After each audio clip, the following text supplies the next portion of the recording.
Hey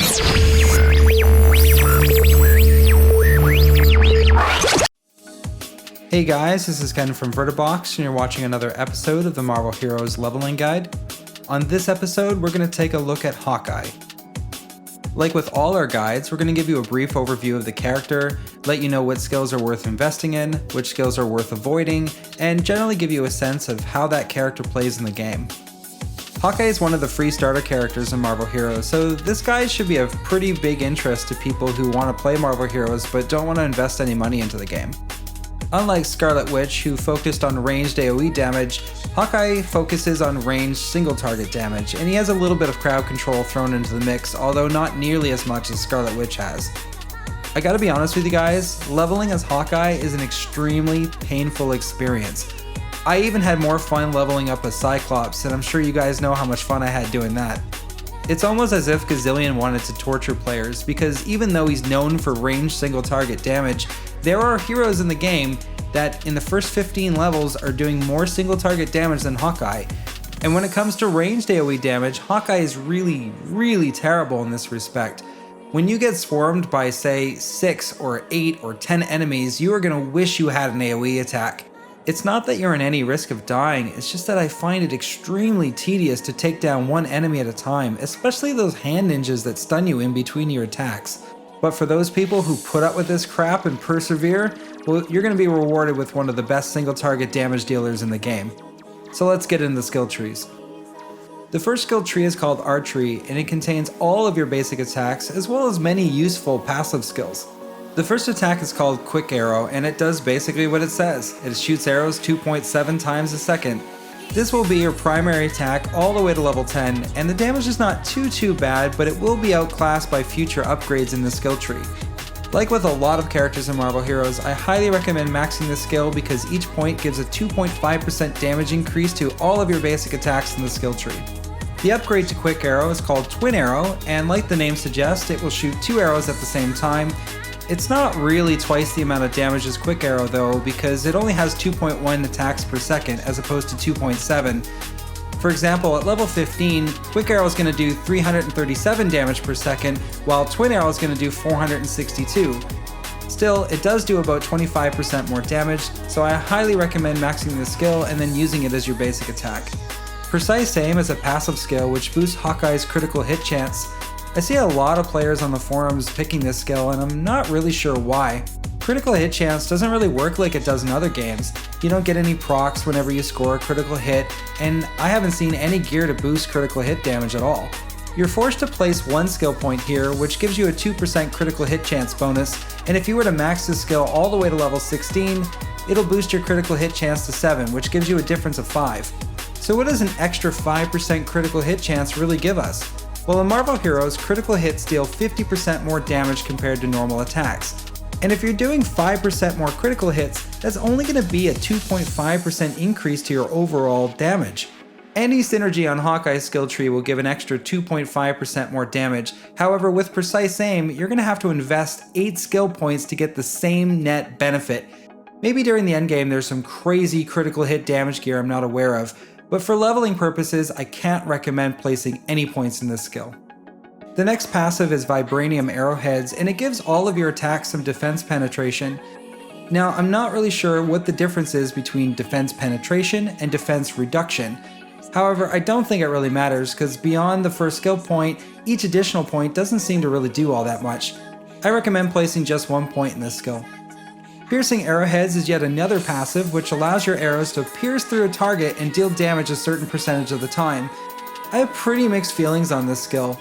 On one hand, I think it's fantastic that you get some extra value from your basic attacks, but on the other hand, I don't think the base percentage is high enough to warrant placing any skill points, and there's some crazy steep diminishing returns to this skill. I do think it's maybe worth placing 5 skill points here to get a 20% activation. However, I wouldn't count on this skill bringing a lot of damage, and you do have to have enemies behind your current target for it to proc in the first place. Masterful Archery is the last passive in the tree, and it adds a little bit of damage and a bleeding effect to your attacks, only a certain percentage of the time though.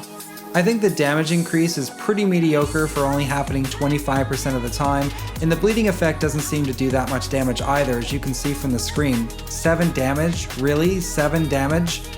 The skill does get a higher activation with the more points you place into piercing arrowheads, but I don't know guys, it doesn't seem all that great to me. You may want to place some skill points here to provide some additional value to your basic attacks because you're using those all the time anyway with Hawkeye.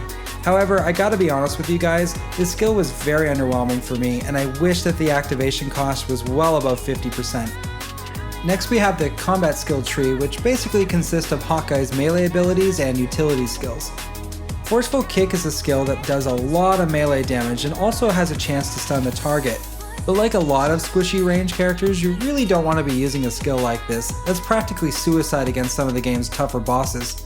In addition to that, Hawkeye has lots of other crowd control abilities that he can use at a range distance, making this skill less than desirable. I don't recommend placing any skill points here. Elusive Arrow allows your character to apply a slow debuff to the enemy while leaping away and doing a little bit of single target damage. Like Cyclops' Cutting Blast, I really can't recommend this skill. Leaping away from enemies all the time is absolutely not the way to efficient leveling. Next up we have Getaway Roll, and finally we have a decent skill that we can use in the skill tree.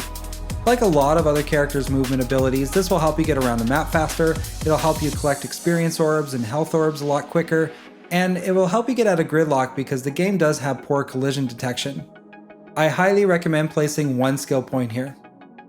Next we have the Combat Training passive, and this one's actually pretty good.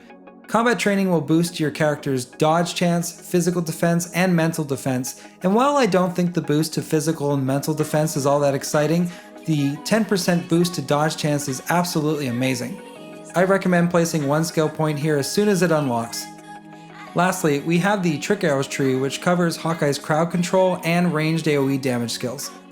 First up we have Taser Arrow, and man, this thing is a godsend. If it wasn't for this skill, I probably would have shot myself. For just 15 spirit, you can knock down 2 enemies, taking them out of the fight for at least a second. While leveling, I think it's actually a really good idea to max this skill, not for the increased damage because who really cares about the damage on the skill, but for the increased duration of the stun. With 9 skill points, you can actually get the stun up to 2 seconds, which gives you plenty of time to take them out with your basic attacks. While knocking down enemies is certainly quite good, I found the skill to be kind of lackluster as I progressed through the game. What I really would have liked was for the skill to knock down more enemies with more skill point investment. That would have been awesome, but as is, I don't think the skill is going to be endgame worthy. Still, Taser Arrow is an absolute all-star while leveling, so I would recommend placing at least one skill point here, and if you don't mind burning a retcon device, then I would say max it. Freezing Arrow is one of those skills that is incredible when you first get access to it, but diminishes in value as the game goes on. For just 18 spirit, you can do a fairly significant amount of single target damage, although probably not as good as your basic attacks. However, if you were to max this skill, you could freeze a target in place for up to 4 seconds, which is absolutely insane. My only real problem with the skill is that it only freezes one target, and as you progress through the game, freezing one target just isn't good enough. In addition to that, some of the targets that you want to freeze just can't be frozen. For these reasons, I don't really recommend placing any skill points here. However, if you plan on maxing Taser Arrow and respecking later, then you may as well max this as well to bring this and Taser Arrow great synergy benefit. Lastly, we have Adamantium Arrow, which is really going to make your leveling process a lot more enjoyable when you get access to it. With this skill, you can do a crazy amount of damage to a lot of enemies, just as long as they are in a straight line. Even if you only hit one enemy though, the damage isn't too bad, it's about comparable to a basic attack. The skill works a lot like Cable's Devastation Beam, where you have to hold your mouse down for the skill to do a lot more damage. When you hold your mouse button for the maximum amount of time, the skill will do 1100 damage at level 16, which is pretty awesome. I found that in group play, while other characters were just tanking the boss, I was just spamming this skill over and over and over again, dealing the most damage out of anyone. It's important to note though that you don't get trapped into using this skill all the time because your basic attacks do a lot of damage and you're going to want to keep using those. Only use Adamantium Arrow when you see a great opportunity to hit 2 or more enemies. Now I realize that this guide has been kind of on the negative side because, let's face it, Hawkeye's not exactly the most exciting character to talk about. Some of his best abilities are just passives, and then some of his other abilities, while they certainly help the leveling process, don't really compare to other characters. But I want to let you guys know that there's definitely light at the end of the tunnel. Triple attacks can improve the damage of your basic attacks even further, and there's lots of AoE goodies in the Trick Arrows tree. A lot of people are reporting that Hawkeye is one of the best single target damage dealers in the game. So if you stick with them, you're going to have one great character for the endgame, at least until Gazillion nerfs him. I really wish that Hawkeye was a lot more fun to play while leveling, because I can see a lot of players not only giving up on him too early, but maybe even giving up on the game too early. Maybe some of those AoE abilities later on in the tree can have their level requirements reduced, because not having them available to fight swarms of hand ninjas is kinda stupid. So what did you guys think of Hawkeye? Do you want to rip your eyes out too? Or do you think he's really fun and overpowered even throughout the leveling process? Be sure to let us know in the comments below, and if you like this video, please be sure to give it a like and subscribe. Thanks for watching.